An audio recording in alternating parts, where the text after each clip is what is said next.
15 मई 2026 को एक तपती दोपहर में अबू धाबी से एक ऐसी खबर आई जिसने पूरी दुनिया के दफाई तजिया नगारों की नज़रें अपनी तरफ मरकूज कर ली। नरेंद्र मोदी जो भारत के प्राइम मिनिस्टर हैं वो यूएई के दौरे पर थे और यूएई और भारत ने एक बिग डिफेंस पैक्ट, जिसे कह सकते हैं आप एग्रीमेंट भी कह सकते हैं, वो साइन किया है।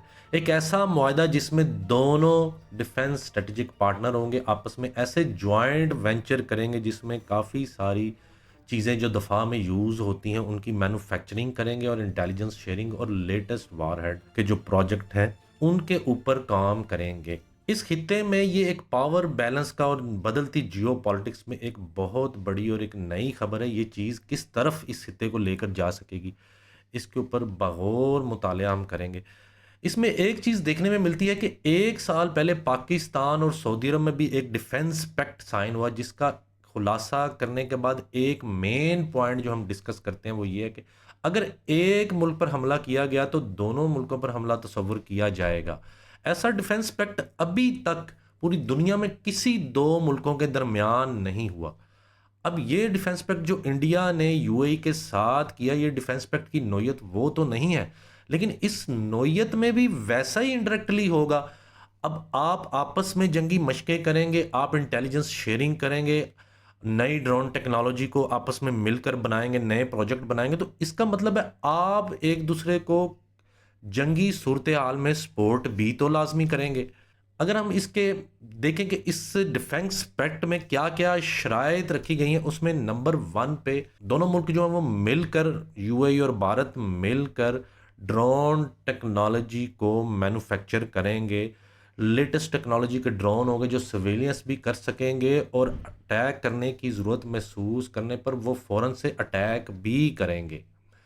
दूसरे इसमें ये शर्त जिस पे गौर हो रही है कि बरमूज मिसाइल सिस्टम जो कि इंडिया का है, भारत अपने दफाई सिस्टम में उसे शामिल करने पर बगौर इसके ऊपर नज़रसानी कर रहा है। तीसरा, एआई साइबर वॉरफेयर टेक्नोलॉजी जिसके ऊपर ये दोनों मुल्क मिलकर प्रोजेक्ट करेंगे, इसके ऊपर मज़ीद काम करेंगे, कैसे अपने दोनों मुल्क अपने मुल्क में इन चीज़ों को आने वाले दौर में इस टेक्नोलॉजी को यूज़ करते हुए बेहतर बना सकते हैं। इसमें आपको मैं एक बात बताता चलूँ कि साइबर वॉरफेयर टेक्नोलॉजी को ही यूज़ करते हुए पाकिस्तान ने इंडिया के जहाज़ गिराए थे। अब हम दुबई के जो दफ़ाई पस मंज़र है उसमें जाकर बात करते हैं। दुबई का जो दफ़ाई पस मंज़र है, जब 1971 में यूएई की रियासत जो बनी, उस रियासत उसके पास ना तो अपना कोई दफ़ाई सिस्टम था, ना इसके पास अपनी कोई आर्मी थी, ना कोई एयर फोर्स थी। तब शेख बिन जैद सुल्तान जो पाकिस्तान के साथ बहुत अच्छे ताल्लुकात थे, पाकिस्तान के साथ उन्होंने उस वक्त 1971 में डिफेंस पैक्ट साइन किए, पाकिस्तान से मदद मांगी। पाकिस्तान ने यूए को फौज बनाने में, एयर फोर्स बनाने में बहुत ज़्यादा मदद फराम की। This training mission will solidify our defense ties for decades to come. Indeed. Our forces will benefit greatly from your expertise. यही वो वजह है कि आज भी पाकिस्तान को यूएई की आर्मी का डीएनए कहा जाता है। यूएई की आर्मी में आज भी जो ऑफिसर ड्यूटी सर अंजाम दे रहे हैं वो पाकिस्तान की ककूल एकेडमी से तरबियत याफ्ता है। यूएई की एयर फोर्स में 50% से ज़्यादा पायलट 90 और 80 और 90 की दहाई में एयरफोर्स में एज ए पायलट की ड्यूटी सर अंजाम देते रहे और पहले 5 एयर चीफ भी पाकिस्तानी थे। इसके अलावा और काफ़ी सारी डिफेंस स्ट्रेटजिक फील्ड में पाकिस्तान ने यूएई की हेल्प की। एसएसजी कमांडोज ने अपनी बेहतर गार्ड फोर्सेस बनाने के लिए यूएई की काफ़ी सारी मदद की। ये काफ़ी सारी चीज़ें हैं जिसमें पाकिस्तान ने अपने एक मुखलिस दोस्त के साथ उसकी बहुत सारी मदद की। लेकिन 1990 के बाद यूएई ने एकदम से अपनी डायरेक्शन चेंज करना शुरू कर दी और अपने खुफिया ताल्लुकात इसराइल से बनाना शुरू कर दी, जिसमें यही सारी चीज़ें थी, तजारत कैसे करनी इसराइल के साथ और इसके अलावा डिफेंस पैक्ट नए कैसे, डिफेंस स्ट्रेटजी और इंटेलिजेंस शेयरिंग इसराइल से करना शुरू कर दी।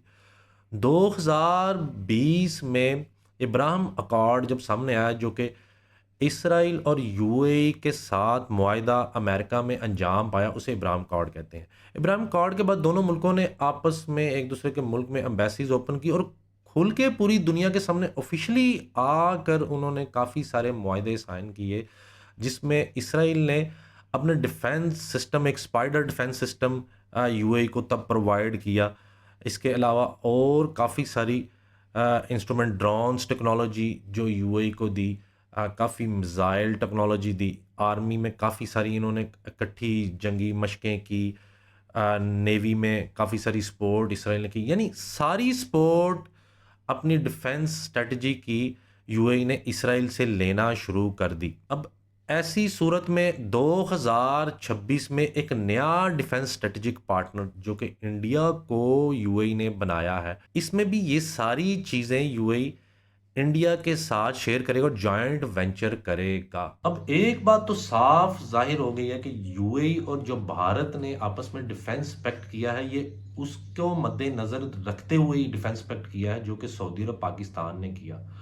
इस खित्ते की बदलती हुई जियो पॉलिटिक्स को देखते हुए और इस सारे खित्ते का पावर बैलेंस देखते हुए इन्होंने ये डिफेंस पैक्ट किया है। अब यहाँ पर दो ग्रुप्स बनने जा रहे हैं। एक ग्रुप्स जो सामने आ चुका है, एक यूएई, इसराइल और भारत। कभी कभी तो ऐसा ये चीज़ फील होती है कि जो भी यूएई कर रहा है, यूएई आगे अपने डिफेंस पैक्ट या अपनी जो भी तरमीम कर रहा है, वो सारी इसराइल की मर्जी से कर रहा है, क्योंकि किसी ऐसे मुल्क के साथ डिफेंस पैक्ट नहीं किया अभी तक यूएई ने जिस मुल्क के इसराइल के साथ अच्छे ताल्लुकात नहीं है।